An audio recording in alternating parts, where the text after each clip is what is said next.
That's awesome. I didn't know you do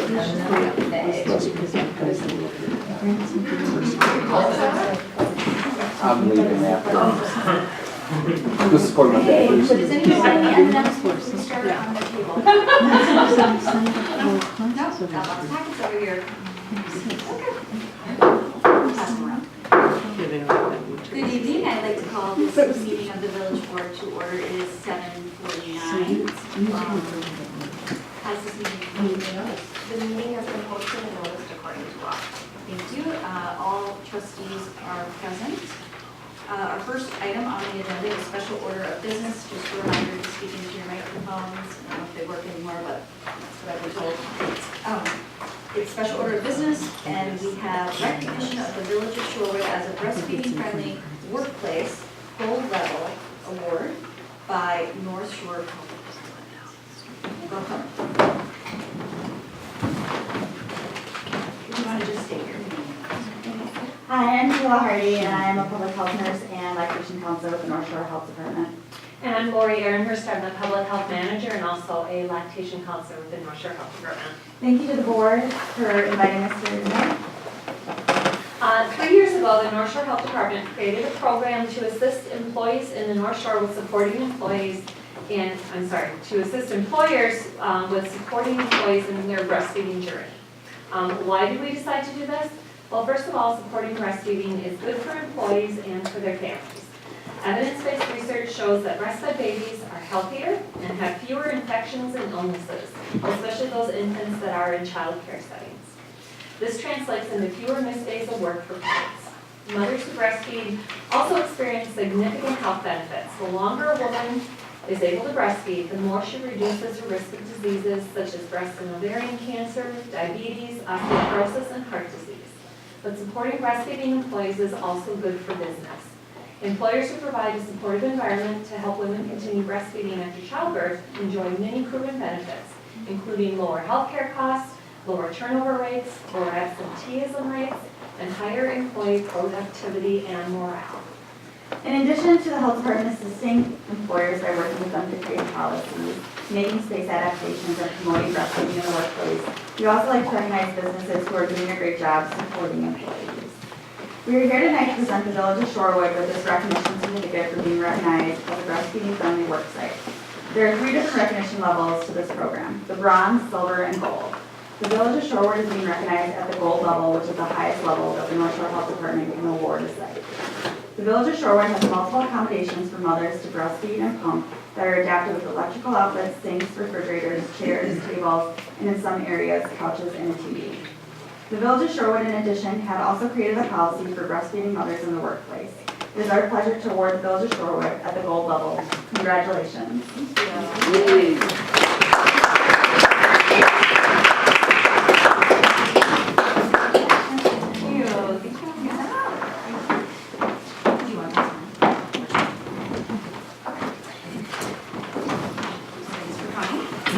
Thank you.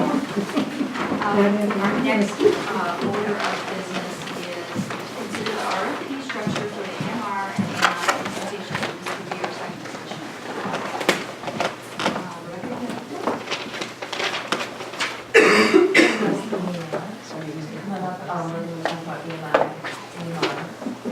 Is there No,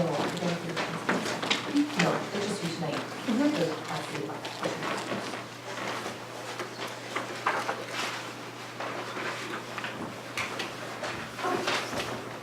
Oh, did you want to say something? I can if you'd like me to. It's okay. Yeah, does the board, you kind of know what this is? Is there anyone that wasn't present for that presentation that just wants to do an overview? Okay. So this is our second discussion. There's presented a timeline of what has occurred to date, and then they give us some cost analysis for the different types of system replacements, AMR versus AMI, and then at the end they're going to ask us to make a decision on what we want to RFP for, whether it's one system didn't have an option to RFP for both. Is that an option? Yes. Okay, so both, get costs for both. but it was pretty clear that we're not staying with the same one. I think. So does anyone else have any questions at this time based on the packet material? On the materials?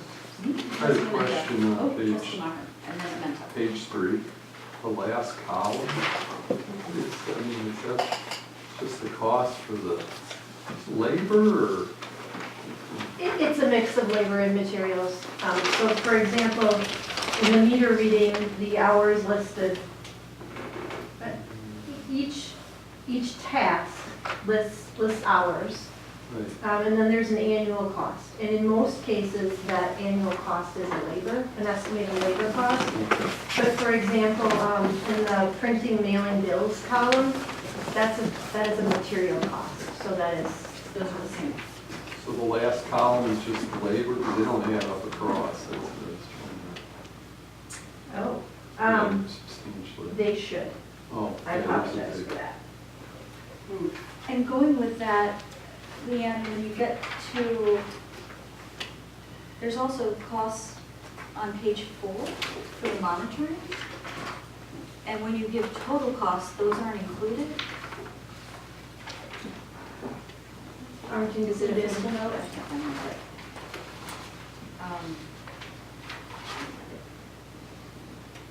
Okay, here it is. So on the fiscal note, it talks about the annual cost, the maintenance, customer service costs, which I have a question about, but it doesn't include page 4 costs. So system monitoring, system continuous use, daily flow, customer trend, access interaction, are those all optional? They can be. An AMI system would afford us the opportunity to do those things. And that folds back into the statement and comment about the non-revenue water. If we had those capabilities, we would have a real likelihood and possibility to do this monitoring, that we could bring our non-revenue water, we could reduce that further, and that would result in cost savings to the village. So what I'm just confused on is because on page 4 of these costs aren't in the fiscal note, that means we've allotted or potentially recommending not to include those modules. Is it a module? No, it's not a module. It would simply be a capability that we could choose to utilize, or not. I would strongly recommend that we do. I'm guessing that's number 4, online customer access information, that's the web interface, but the other 3, wouldn't that be internal?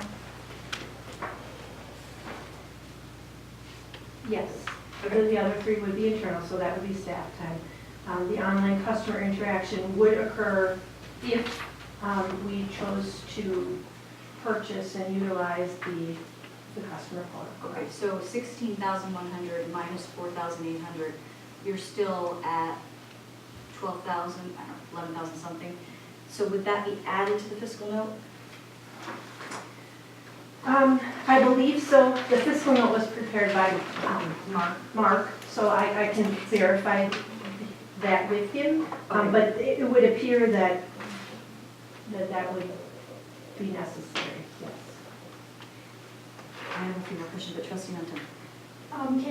Can you talk a little bit about the AMR with the capability to go to AMI? Because that sort of seemed like the preferable one to me. Sure. So as I understand it, nearly all of the available AMR systems have what is called a migratable endpoint. And that endpoint is the component, if you will, that actually allows the meter to be read and the data to be collected.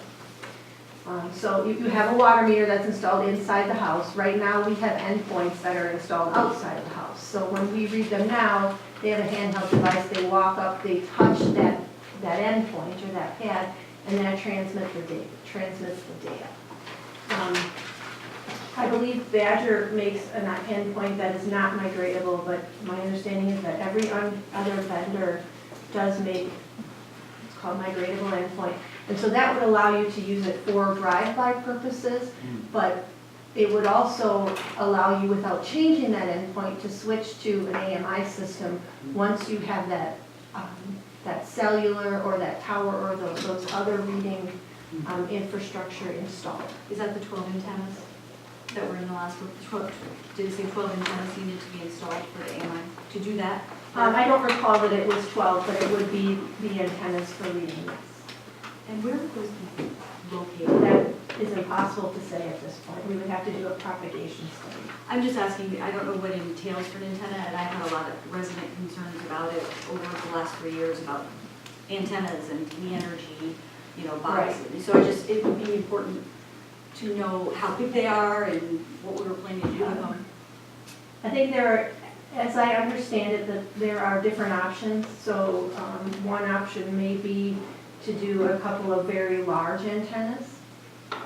Someone else might propose a different solution that would use more cellular service. So you would potentially have numerous smaller antennas, something that would be installed or located on a utility pole, maybe just a small box that, if you didn't know it was there, you wouldn't know it was there. But at this point, that's impossible to say. Okay, trustee Wong. Just had a question on page 4. I note that Brown Deere is converting from AMR to AMI. Glendale has manual AMR, AMI, and it has nothing in the notes box. What's going on with Glendale? So they have a mix.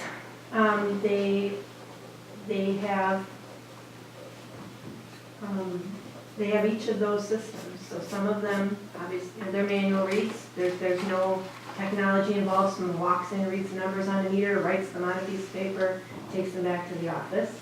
They have some areas of the city that are drive-by, and then they also have others where they do have the AMI infrastructure. Are they just converting, like phasing their conversion? That's my understanding. Okay, that makes sense. But I don't believe that they have I don't know, but I don't believe that they have a compressed timetable to do that. Which brings me to, for our, it says there's dual costs, like we're gonna have to run both for, I don't know if it was 6 months or 8 months, and there's not a cost associated with that for running both if we switch to AMI. That would really be a staff time cost. Okay. At this point, I don't know that any of us would be able to estimate that. But does that depend on AMI or AMR, or you have to do that? No, you'll have to do that either way. So, yeah, okay. And the reason for that is, I believe that it simply is nearly impossible to get into 3,500 homes and replace meters, within a 2-month span.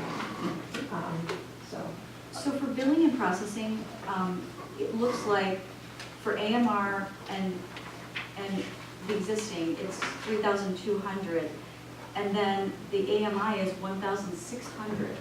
And I would assume it would be the opposite because we're going to be billing more frequently.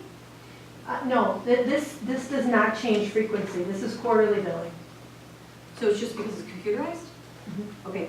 And then my last question is, besides getting all the costs on the fiscal note, the annual customer service cost, so that is in the fiscal note, is striking. So the AMR, so to our customer, and I know I asked this last time, have the residents been surveyed, or do we have any feel of what they think this is important to be able to?